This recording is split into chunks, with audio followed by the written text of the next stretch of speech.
Môre, dis Dinsdag die 28ste Julie en ek hoop jy begin vandag met vrede in jou hart. Gister het ons gesien hoe God vir Jakob op die grens beloof het dat hy self saam met hom sal afgaan Egipte toe. Vandag lees ons 'n lys van name. Vir baie mense klink 'n geslagsregister in die Bybel soos 'n klomp droë name wat moeilik is om uit te spreek. Maar in God se oë is hierdie lys name nie net geskiedenis nie. Dit is 'n monument van sy trou. Baie jare tevore het God vir Abraham 'n belofte gemaak en hier staan die name van die vervulling. Ons gaan aan in die skrif by Genesis 46 en hanteer vandag vanaf verse 8 tot 27. En ek wil jou aanmoedig soos ouer gewoonte om later die hele gedeelte rustig in jou Bybel te lees. Want die titel vir ons oordeenking is Elke naam is getel. Dink gou hieraan. Voel jy soms soos net nog 'n nommer in hierdie besige wêreld? Of besef jy dat God jou persoonlik op jou naam ken? Nou ons kerntekste vanoggend is verse 8 asook verse 26 en 27. Kom ons begin dan in vers 8. En dit is die name van die seuns van Israel wat in Egipte gekom het, Jakob en sy seuns. Die eerstgeborene van Jakob was Reuben. Dan vers 26. Al die siele wat aan Jakob behoort het en uit sy heup afkomstig na Egipte gegaan het, behalwe die vroue van die seuns van Jakob, was almal saam 66 siele. En laaste vers 27.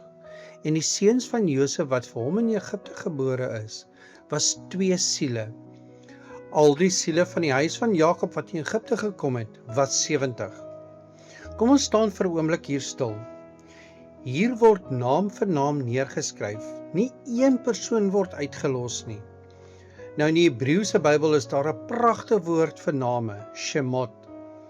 En dit is eintlik dieselfde Hebreëse naam wat die Jode gebruik vir die hele boek van Eksodus. Hierdie lys van 70 siele wys vir ons hoe God werk.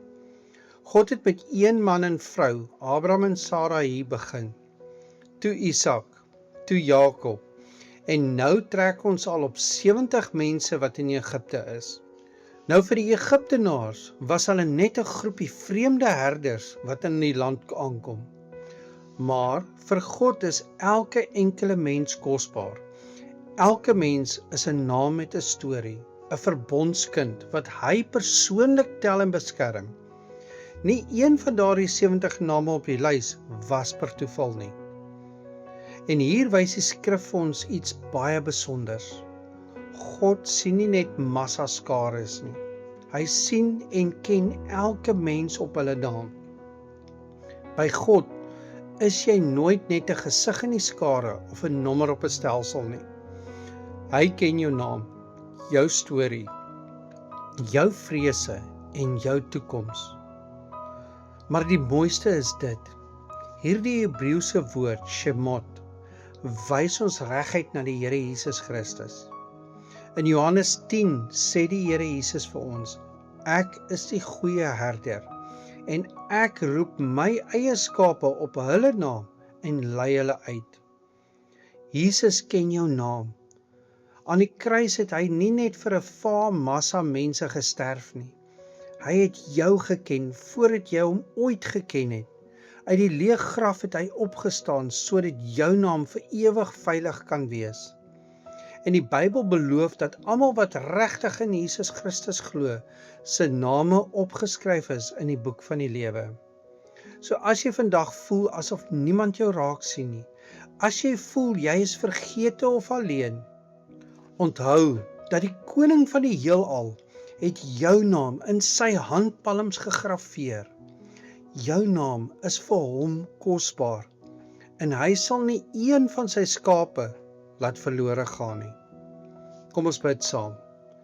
Here onsse God, dankie dat U ons in U soewereine hande vashou en dat U planne nooit wankel nie. Here Jesus, dankie dat U ons goeie herder is wat ons op ons naam ken en roep. Dankie dat U vir ons gesterf het, opgestaan het en dat ons name opgeskryf is in die boek van die lewe. Vergewe ons waar ons twyfel aan die liefde of voel asof ons onbelangrik is. Heilige Gees, maak ons harte stil en ons ore sensitief, sodat ons die leiding en die sagte stem vandag helder kan hoor en weet dat ons aan U behoort. Ons bid dit in die naam van Jesus Christus, deur die kragtige werking van die Heilige Gees. Amen. En onthou, jy is dalk die Bybel wat iemand vandag moet ontmoet. As iemand in jou lewe vandag alleen voel, of dink hulle maak nie saak nie, moenie net mooi woorde hê nie. Wys hulle na Jesus. Herinner hulle dat hy hulle op hulle naam ken en liefhet. Ek hoop jy het 'n geseënde Dinsdag.